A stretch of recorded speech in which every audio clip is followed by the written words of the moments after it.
Hi friends, வாங்க vegetable fried rice எப்படி செய்யுதுன்னு பார்க்கலாம். அதுக்கு நான் இப்போ ஒரு பேன் வச்சு 2 டேபிள் ஸ்பூன் எண்ணெய் ஊற்றி 4 முட்டையை நான் உடச்சி ஊற்றி இப்போ நான் கிளறி விட்டுக்கிறேன். அதுக்கு தேவையான உப்பு கொஞ்சமாக சேர்த்து நம்ம கிளறி விட்டு, இப்போ அந்த முட்டையெல்லாம் நல்லா பொடி மாஸ் பதத்துக்கு நம்ம கிளறி விட்டு பொடி மாஸ் மாதிரி பண்ணிக்கணும்.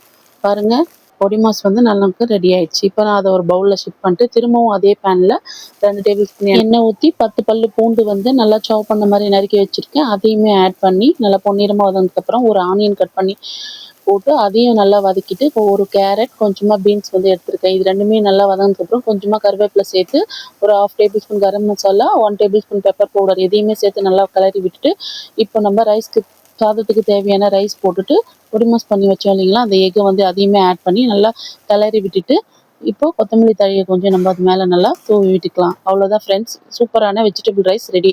இந்த வீடியோ உங்களுக்கு பிடிச்சிருந்துன்னா லைக் பண்ணுங்கள், ஷேர் பண்ணுங்கள், சப்ஸ்கிரைப்